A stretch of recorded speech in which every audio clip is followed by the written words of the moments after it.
La saucisse, hein, c'est une asso étudiante.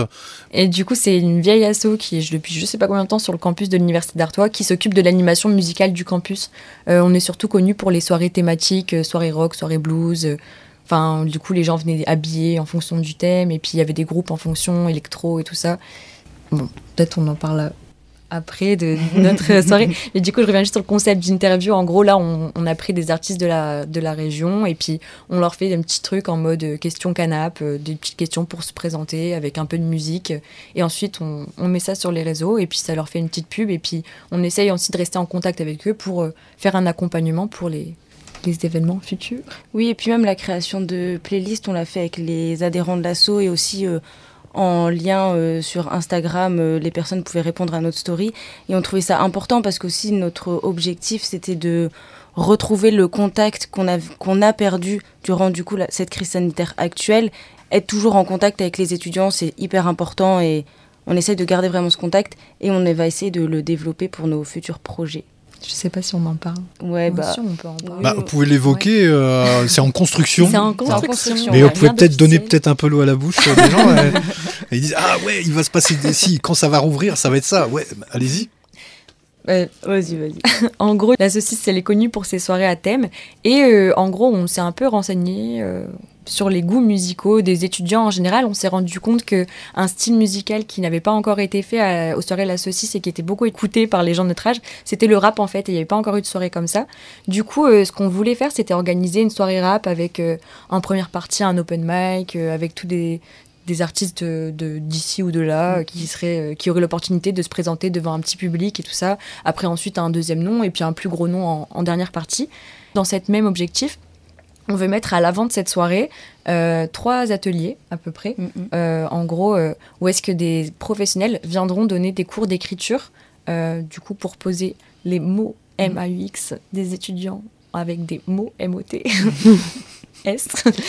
Organiser ça, des séances où est-ce qu'il y aurait pas forcément peut-être du slam, un peu rap, pour exprimer un moment, parce il y a aussi une frustration au niveau de s'exprimer au niveau des étudiants. Et du coup, en gros, mettre en place ces ateliers et ensuite, ceux qui le souhaitent pourraient présenter cela lors de la soirée rap en première partie. Mais pour l'instant, rien n'est sûr, on est en attente. On espère en tout cas que ça pourra se faire en vrai au sein de l'université. Voilà, pareil, pour les ateliers, on sait qu'il y a l'option Zoom si jamais, mais franchement, si ça tenait qu'à nous, ce serait en présentiel, quoi. Vous avez dit que vous n'êtes pas sûr, mais si ça se passe, ce serait vers quelle période ? Alors les ateliers, du coup, ça serait le mois prochain et la soirée rap le mois d'après. Atelier avril et la soirée rap mai. Après, dans la même idée, en fait, on essaye un peu de trouver des alternatives pour quand même contourner les restrictions en essayant de proposer des trucs musicaux aux étudiants. Dans cette même optique, on essaierait de faire venir un groupe acoustique et faire une sorte de déambulation musicale au sein du campus. Étant donné que là, les étudiants ils commencent à revenir sur le campus, il y a des examens, des cours en présentiel, tout ça, on s'est dit ce serait peut-être possible, avec une guitare...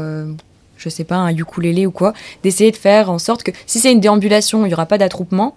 On respecte les distances. On respecte les distances. On est en cours aussi pour ça, pour ce projet qu'on aimerait bien mettre en place aussi. Bah voilà, donc plein de beaux projets finalement. Là, peut-être le côté positif aussi de la chose, que le rêve devienne la réalité. Le rêve entre guillemets, parce que quand on prépare un projet, normalement on le rêve pas. Enfin si, on le rêve un peu, mais là c'est vrai que c'est un peu flou. Quelle serait votre définition de la sauvagerie dans le monde des arts, ou des arts du spectacle, ou de la culture en général?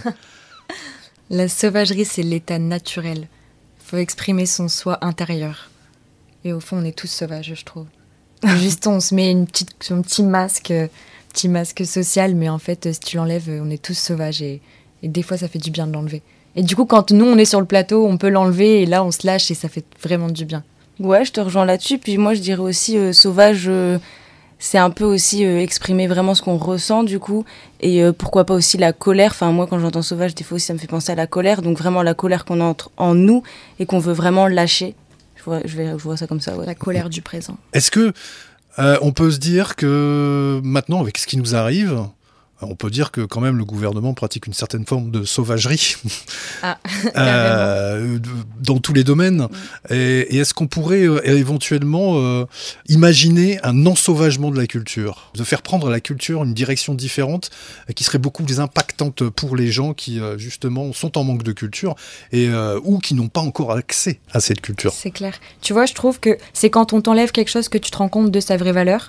Et à partir de ce moment-là, parce que là, on a retiré la culture aux gens, je pense qu'il va vraiment y avoir cette envie, j'espère en tout cas qu'il va y avoir cette envie de repartir à fond, voir des concerts, voir des spectacles, voir des représentations de 2 minutes, mais juste je pense qu'il va y avoir ce besoin de, vu qu'on nous l'a retiré, il y a ce besoin de retourner vers ça au maximum et j'espère du coup que cet état de sauvage, après il ne faut pas que ça parte dans tous les sens non plus, parce que du coup je pense que dans le même sens, on a été confinés, là si on est déconfiné, les gens vont un peu exploser, peut-être qu'il va y avoir des bagarres, peut-être qu'il va y avoir un peu du n'importe quoi dans tout ça, mais je pense qu'il y a moyen que dans le chaos se trouve la beauté de l'ensauvagement des arts. Ouais, j'ai l'impression aussi que les jeunes, là, ils se rendent compte que en fait, le monde du théâtre, le monde du spectacle, il a un peu tourné en rond.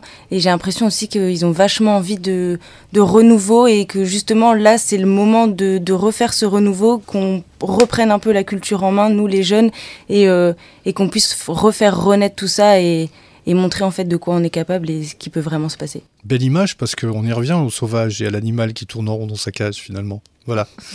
Merci Magenta, Julie, pour avoir pris le temps de répondre à nos questions. On espère évidemment que pour vous ça va bien se passer, qu'on pourra bientôt venir à l'université pour voir plein de belles choses. Et puis Méliana, merci de m'avoir accompagné pour cette petite interview. Avec plaisir. Merci beaucoup.